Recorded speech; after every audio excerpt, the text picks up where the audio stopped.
And here's 460, Springville. Here's Bluefield. Right in here, you've got Mercer County and McDowell County. Here's 52. Look at the heavier downpours pushing through this area here. So if you're getting ready to head to lunch right now, you see where the rain is. I just watched emergency personnel launch boats into this area right here to go into this neighborhood and rescue folks from this neighborhood. If you look through these trees, you can actually see homes. We've seen a lot of training storms. When you get an upper level low like this, you see how it just circulates around and you see storms just kind of flow over the same area. That's why we see flooding from a system like this. But it's not this system we're worried about. It's this large scale system off to our west. What looks more impressive, this tropical storm Arthur off the coastline here, or all this rain and moisture to our west? It's 4th of July, so I got to end it off on the grill once again. We're opening up into the evening. Once again, we're going to be mostly sunny. We're going to keep up with the hot and humid conditions. And guess what? Sunset 9 till 8:49 tonight. So you got plenty of time to grill out. You know, I went to school 4 years, went through all the physics, all the calculus and everything, and the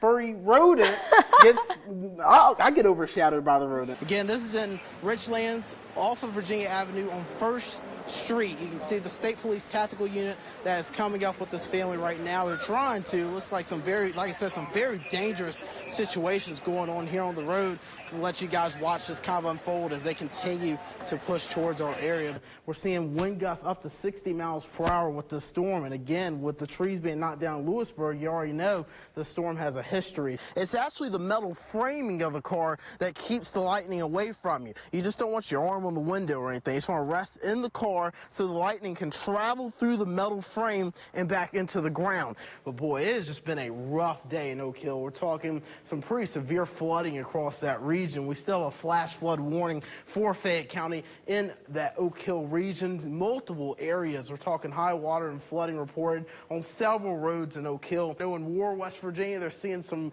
ice hit their roof there. So again, we're starting to see that transition from rain to freezing rain and sleet and even snowfall as you head towards some of the western slopes. And look at all of this snow that's headed our way. Let's go ahead and talk about Wythe County. There's a flash flood warning in eastern Wythe County and a flood advisory in southeastern Wythe County. The roads flooding there include Fort Chiswell Road, Lavender Road, Rickey Road. I think a microburst is what could have caused that, or what we call a downburst, where you get strong winds, the rainfall that accelerates out of the downdraft here, and it slams into the ground and spreads out. We'll have Chief Meteorologist Catherine Thompson out here after me and Brandon leave. Wow, she's coming here? Chief Meteorologist Catherine Thompson? Brandon, what about you? Are you a coffee fan or not so much? Not a coffee fan. I'm not. I hate it too. I know.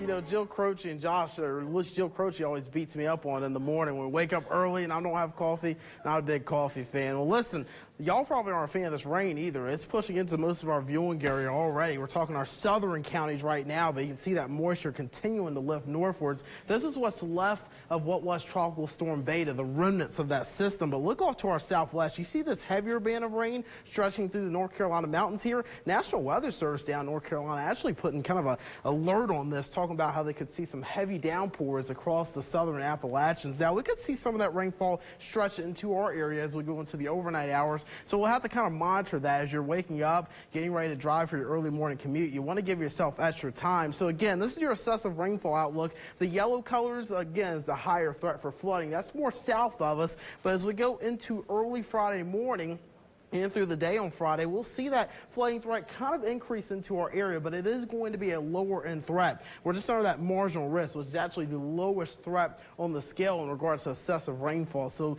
not too concerned about flooding issues, mainly because we've been so dry. But if we see showers line up and kind of push over the same areas over and over again, creating some heavier downpours over and over again, that could lead to the flooding threat there. So let's kind of break it down on Futurecast. You can see the clouds tonight. Here's that moisture, again, along some of our southern counties.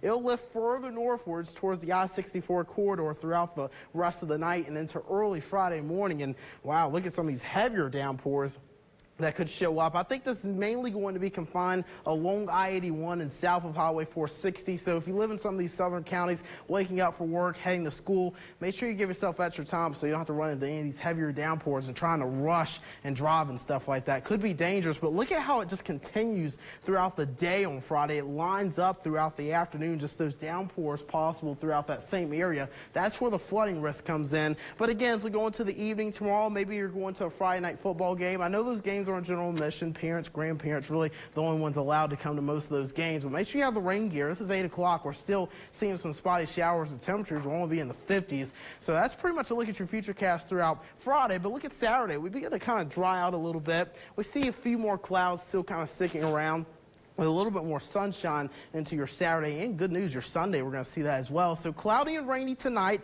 Could see some downpours as well. Again, we talked about the isolated flooding threat, and we will stay cloudy throughout Friday and just occasional rain throughout the day. So want to have that rain gear handy. Again, Beta, though, will be out of here soon, and once it gets out of here by Saturday morning, a brief high pressure system sets up, but then here comes a cold front beginning to drift in as we go into Monday. So again, Saturday and Sunday, mostly dry. Temperatures mainly in the 70s, a little taste of spring. Now, good news, no new tropical activity expected in the next 5 days. We just got to get rid of Beta, but we are expecting a big cool down, though, as we go into late next week. Your 10-day forecast, you see it on the screen there. Friday, we're dealing with the gloomy conditions. Saturday, Sunday, isolated showers are possible. We're drier, a little bit warmer, but early next week, those showers return, and by Wednesday, Thursday, and Friday, we're talking 50s for highs, 40s, and 30s for lows. That's your forecast. Nick Dugan's in Nets, and he's got those sports for you right after the break.